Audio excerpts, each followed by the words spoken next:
Hello बच्चों, आज हम लोग क्लास 12th का फ्लेमिंगो बुक से chapter number 1 the last lesson के बारे में पढ़ने वाले हैं। मैं आप लोगों से ये प्रॉमिस करता हूँ कि आप जब ये लेसन आप सुनेंगे और लेसन जब ये ख़त्म होगा तो एक एक शब्द के आसान भाषा में और ये चैप्टर बिल्कुल आसान आपको समझ में आ जाएगा, इसलिए आप पूरा चैप्टर ध्यान से सुने। सबसे पहले इस चैप्टर के बारे में थोड़ा सा बता देना चाहता हूँ। चैप्टर का नाम है द लास्ट लेसन, यानी आखिरी सबक, आखिरी लेसन। इसमें बच्चों हुआ ये था कि फ्रांस और पर्शिया के बीच जंग हुई थी, लड़ाई हुई थी, जिसमें फ्रांस हार गया था, पर्शिया की जीत हो गई थी। और फ्रांस के 2 ज़िले थे अल्सेस एंड लॉरेन, वो पर्शिया के कब्जे में आ गए। ये जो दोनों ज़िले हैं दोनों पर्शिया के कब्जे में आ गए। और जब पर्शिया के कब्जे में आ गए तो फ्रांस में इन दोनों ज़िलों में फ्रेंच भाषा सिखाई जा रही थी, फ्रेंच भाषा सिखाई जा रही थी। तो पर्शिया से बर्लिन से आर्डर आ गया कि अब वहाँ पर जर्मन भाषा सिखाई जाएगी, फ्रेंच की जगह पे अब जर्मन भाषा सिखाई जाएगी। तो इसी कहानी को आगे बढ़ा रहे हैं। अब चैप्टर पे आते हैं। इतना याद रखिएगा, फ्रांस और पर्शिया के बीच जंग हुई तो फ्रांस हार गया, पर्शिया जीत गया। और 2 ज़िले फ्रांस के अल्सेस और लॉरेन पर बर्लिन से आर्डर आ गया कि यहाँ पे अब जर्मन भाषा सिखाई जाएगी। टेक्स्ट बुक पे चलते हैं हम लोग और आसान तरीके से उसको समझेंगे।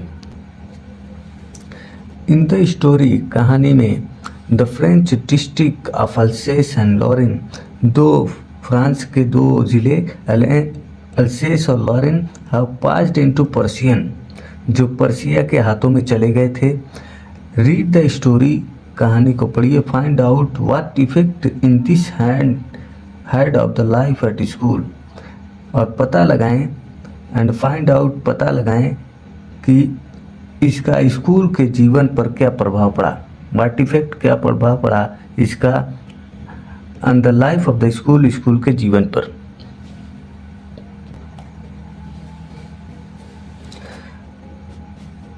आई started for school very late, मैं स्कूल जाने लगा, स्टार्टेड जाना शुरू कर दिया, फॉर स्कूल, स्कूल के लिए, वेरी लेट, बहुत लेट था, यानी मैं स्कूल जब जा रहा था तो लेट था।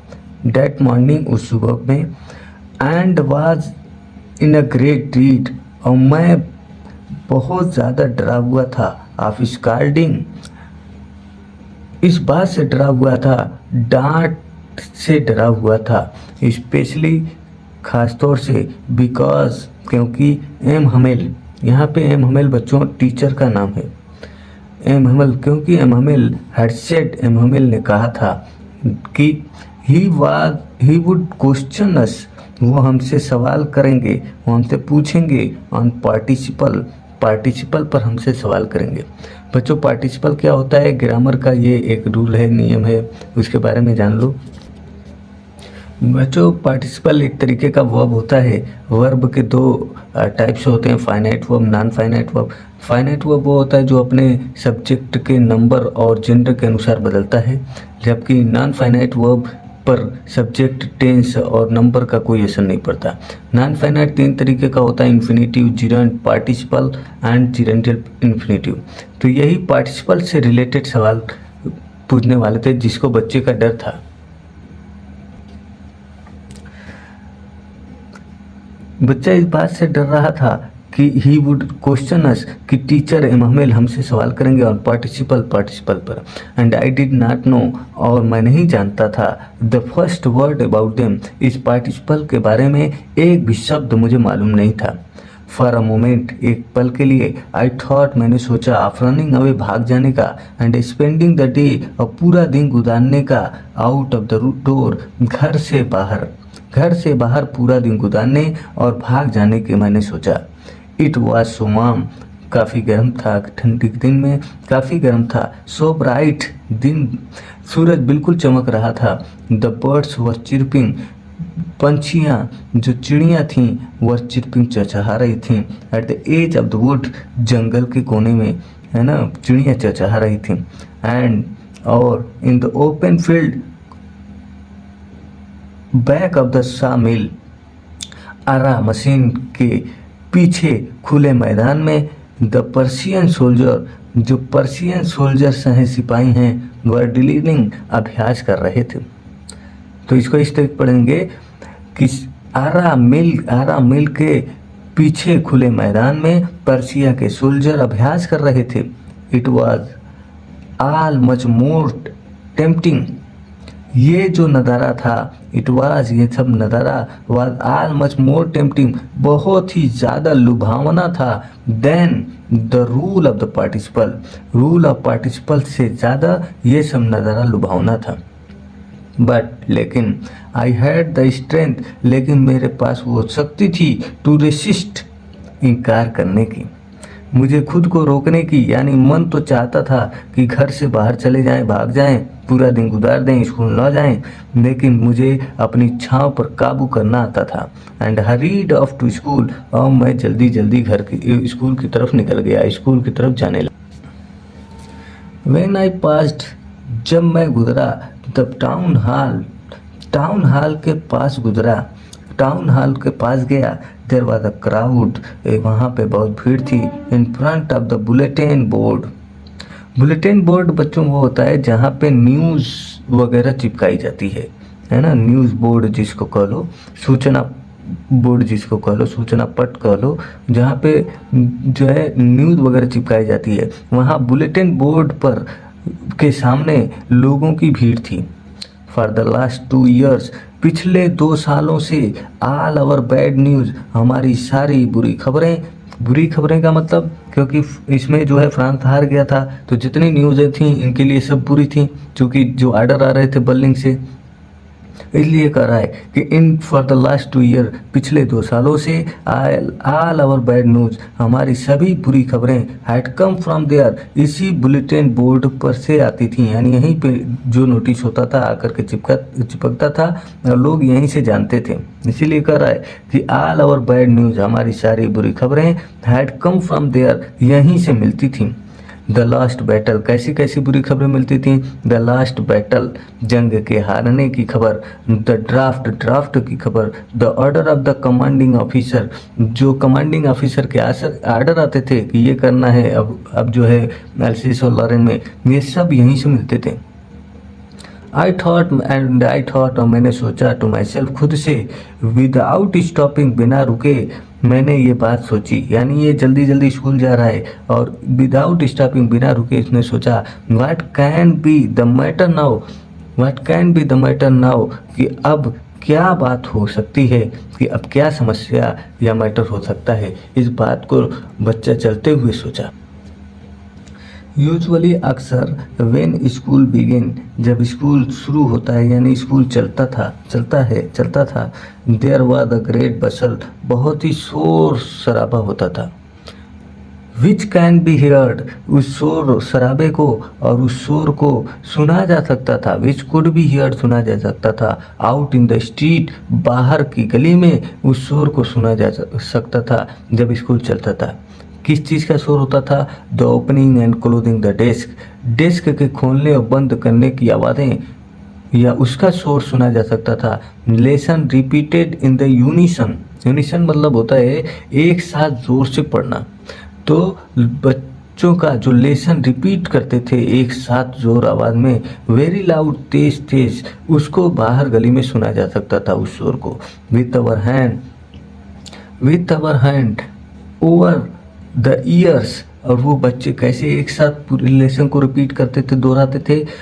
हम लोग अपने कानों में उंगलियां डाल लेते थे, एंड टू अंडरस्टैंड बेटर, अच्छे से समझने के लिए कानों में उंगलियां डाल के एक साथ जोर से चिल्लाते थे, और इसका शोर बाहर की गली में सुनाई देता था। And the teachers great ruler, और टीचर की वो भयानक छड़ी, रैपिंग ऑन द टेबल से टकराती थी। यानी टीचर जब टेबल पे स्टिक को, छड़ी को पटकता था, उसकी शोर, उसकी आवाज़ें बाहर गली में सुनाई देती थी। बट नाउ, लेकिन अब, it was all so still, ये सब बिल्कुल शांत था, कोई आवाज़ नहीं थी। आई हैड काउंटेड, मैंने सोचा, ऑन द कमोशन, इस शोर शराबे में, इस शोर में, to get to my desk, कि मैं जाके अपने डेस्क पे बैठ जाऊंगा विदाउट बीइंग सीन, बिना दिखे, यानी कोई मुझे देखे उससे पहले इस शोर में धीरे से जा कर के मैं अपने डेस्क में बैठ जाऊंगा, क्योंकि ये लेट था। बट लेकिन ऑफ कोर्स वास्तव में that day everything had to be as quiet, उस दिन everything had to be as quiet at Sunday, सारी चीज़ें उतनी शांत थीं जैसे कि संडे हो, संडे मॉर्निंग हो। जैसे संडे के दिन क्लासेस नहीं चलते थे तो शांत होता था, वैसे संडे की तरह बिल्कुल लग रहा था। थ्रू द विंडो आई सा, जब इस राइटर ने विंडो से देखा, क्या देख रहा है, आई सा माई क्लासमेट, मैंने अपने सहपाठियों को देखा, ऑलरेडी इन देयर प्लेसेस, वो सब पहले से अपने अपने सीट पे बैठे हुए थे। एंड एम हमेल, और जो हमारे टीचर एम हमेल हैं, walking up and down with his terrible iron ruler under his arm, और जो हमारे टीचर एम हमेल हैं वॉकिंग अप एंड डाउन, इधर उधर टहल रहे थे, with his terrible iron ruler, एक भयानक छड़ी, अंडर हिज आर्म, अपने बगल में दबाए हुए, अपनी बाहों में दबाए हुए वो इधर उधर टहल रहे थे। I had to open the door, मुझे दरवाज़ा खोलना पड़ा, and go in before everybody, और सबके सामने अंदर जाना पड़ा। यू कैन इमेजिन, आप सोच सकते हैं, हाउ आई ब्लश्ड, मैं कितना शर्मिंदा था, and how frightened I was, और कितना मैं डरा हुआ था। बट नथिंग हैपेंड, लेकिन कुछ नहीं हुआ। मैंने सोचा इस बात का बच्चे को डर था कि इसे डांटा जाएगा और पार्टिसिपल पर क्वेश्चन पूछेंगे, लेकिन ऐसा कुछ नहीं हुआ। बट नथिंग हैपेंड, कुछ नहीं हुआ। एम हमेल सामी, एम हमेल ने मुझे देखा, यानी टीचर ने मुझे देखा, एंड सेड वेरी काइंडली, और बड़ी विनम्रपूर्वक आवाज़ में कहा, go to your place quickly little friends. अब बच्चे का नाम यहाँ पे है, उस बच्चे का नाम क्या है, यानी राइटर का नाम क्या है, फ्रेंड्स। कहा कि छोटे फ्रेंड्स, बच्चे जाओ अपनी सीट पे बैठ जाओ। We were waiting without you, we were beginning without you, हम लोग आपके बिना, तुम्हारे बिना शुरू कर रहे थे, चैप्टर पढ़ाने जा रहे थे। आई जम्प्ड ओवर द बेंच, मैं बेंच के ऊपर से कूदा, and set down at my desk, और अपने डेस्क पे जाकर बैठ गया। Not till then, when I had got a little over my fright, I had got a little over, got over का मतलब काबू पाना। जब मैं थोड़ा सा अपने फ्राइट, अपने डर पर काबू पाया, तब तक, not till then, तब तक नहीं, I see, तब मैंने देखा, that कि our teacher had on a beautiful green coat, कि हमारे टीचर पहने हुए हैं एक खूबसूरत हरे कलर का कोट, हिज फ्रीलिंग शर्ट, और झालर वाली शर्ट पहने हुए थे, and the little black silk cap, और एक छोटी काली सी सिल्क की कैप लगाए हुए हैं, ऑल एम्ब्रॉयडर्ड, वो सिल्क की जो कैप है उस पर पूरी कढ़ाई की गई है। डैट ही हैड नेवर वोर, वो कभी नहीं, ऐसा कभी नहीं पहनते थे, except on the inspection and prize days, वो तभी पहनते थे जब कोई निरीक्षण का दिन होता था या प्राइज डिस्ट्रीब्यूशन का दिन होता था, तभी ये पहनते थे, उसके अलावा कभी नहीं पहनते थे। बिसाइड, इसके अलावा, द होल क्लास, पूरा जो स्कूल है, सीम्ड सो स्ट्रेंज, काफ़ी अजीब, आज कुछ अलग दिख रहा था, एंड सोलेम, काफ़ी उदास दिख रहा था। But the thing that surprised me, लेकिन सबसे ज़्यादा वो बात जो मुझे आश्चर्य कर रही थी, मोस्ट वाज टू सी, यह देख कर मुझे आश्चर्य हो रहा था, ऑन द बैक बेंचेज, पीछे की सीट पर, देयर वार ऑलवेज एम्प्टी, जो पीछे की बेंचेज हैं हमेशा खाली रहती थीं, the village people sitting quietly, और आज वो पीछे की बेंचेस पर गांव के लोग चुपचाप बैठे थे, लाइक आवर सेल्व्स, हमारी तरह। कौन कौन बैठा था पीछे की सीट पे, old hussar with his three cornered hat, old hussar जो अपने त्रिकोणी हैट लगाए हुए थे, बैठे थे पीछे। द फार्मर मेयर, पहले ये ओल्ड हसर कौन है, भूतपूर्व मेयर हैं। द फार्मर पोस्टमास्टर, भूतपूर्व पोस्टमास्टर बैठे हुए थे and the several other beside, और बहुत सारे दूसरे गांव के लोग बैठे हुए थे। एवरीबडी लुक्ड सैड, हर कोई उदास दिख रहा था। एंड हसर, और जो यह हसर हैं, हैड ब्रॉट ओल्ड प्राइमर, एक पुरानी प्राइमरी की जो बुक होती है ओल्ड प्राइमर लाए हुए थे। Thumb at the edge, thumb at edge का मतलब होता है कोई बुक बहुत पुरानी हो और उसको बार बार छूने से क्या होता है, बुक के कोने का जो है वो काला हो जाता है, अंगूठे के निशान पड़ जाते हैं। वैसे ही ये कर रहा है, थंब एट द एज, कोने पे अंगूठे के निशान पड़ चुके थे। And he had it open on his knees, और ही हेल्ड इट, उसने वो बुक रखा हुआ था ओपन खोल करके, ऑन हिज नीज, अपने घुटनों पर उस बुक को खोल रखा था। एंड हिज ग्रेट स्पेक्टिकल्स, और उसका चश्मा लाइंग अक्रॉस द पेज, उस बुक के पेज के ऊपर रखा हुआ था। While I was wondering about it all, जब मैं इन सब के बारे में सोच रहा था, M Hamel mounted his chair, M Hamel अपनी सीट पे बैठ गए। And in the same grave and gentle tone, उसी विनम्र लहजे में और उसी दुख भरे लहजे में, which he had used to me, वो लहजा जो मेरे लिए उन्होंने यूज़ किया था और मुझसे कहा था go to take your seat, उसी लहजे में ही सेड, एमहमेल ने कहा, माई चिल्ड्रन, मेरे बच्चों, this is the last lesson, आज का यह आखिरी सबक है। आई शैल गिव यू, मैं आपको पढ़ाऊँगा, आपको दूंगा, यह आखिरी लेसन है। The order has come from Berlin, Berlin से ये ऑर्डर आ गया है, आदेश आ गया है, टू टीच ओनली जर्मन, कि सिर्फ जर्मन पढ़ाई जाएगी। In the schools of Alsace and Lorraine and Alsace, जो ज़िले थे उन दोनों ज़िलों में अब सिर्फ जर्मन पढ़ाई जाएगी।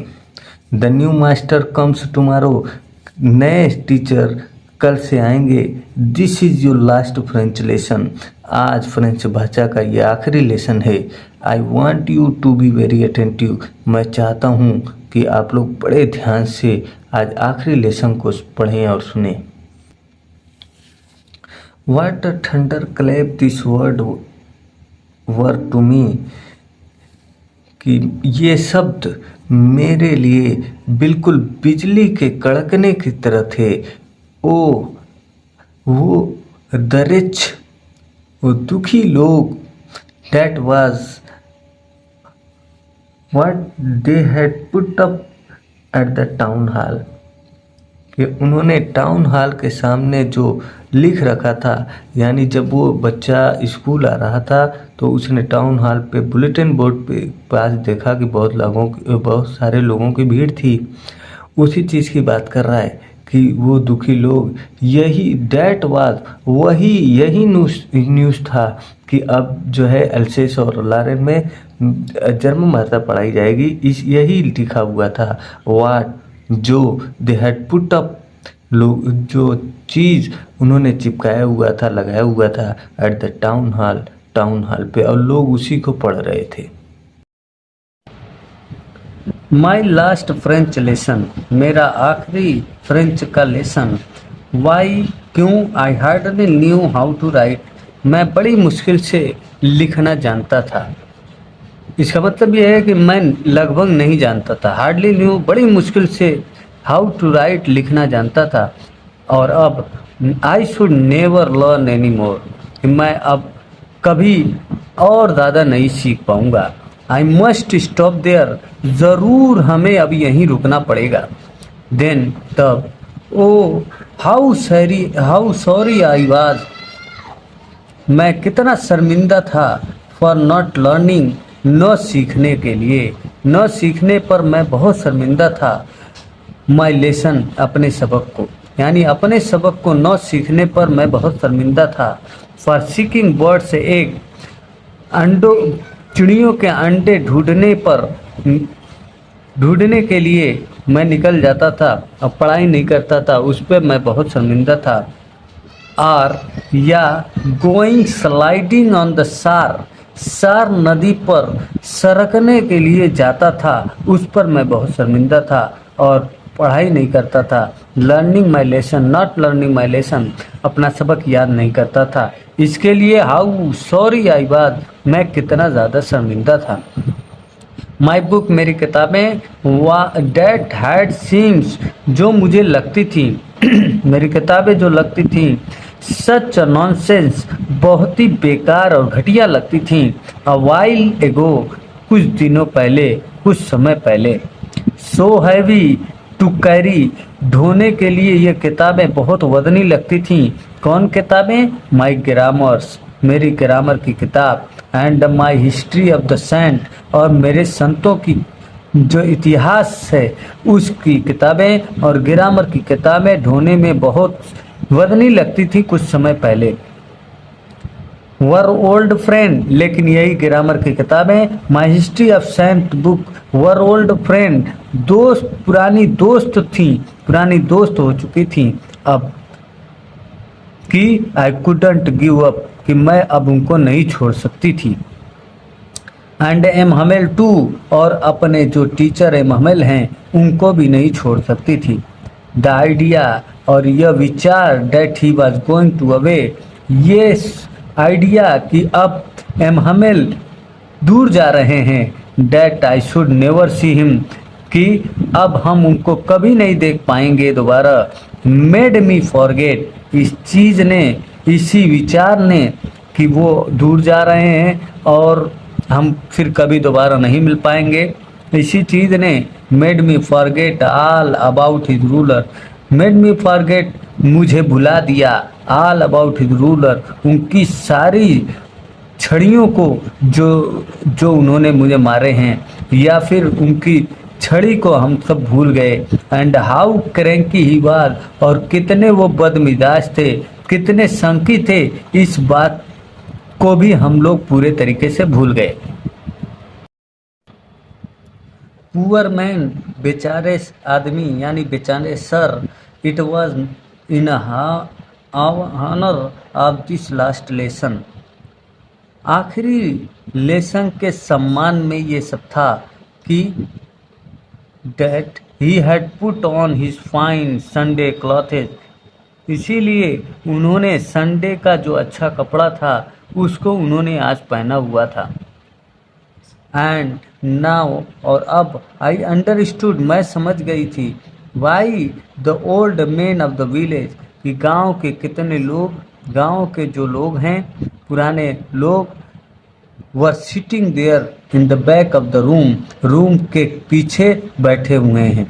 अब ये बात मुझे समझ में आ गई।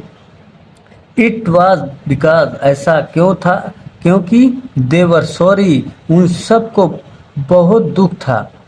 क्या चीज़? दे वर सॉरी, वे सब भी दुखी थे।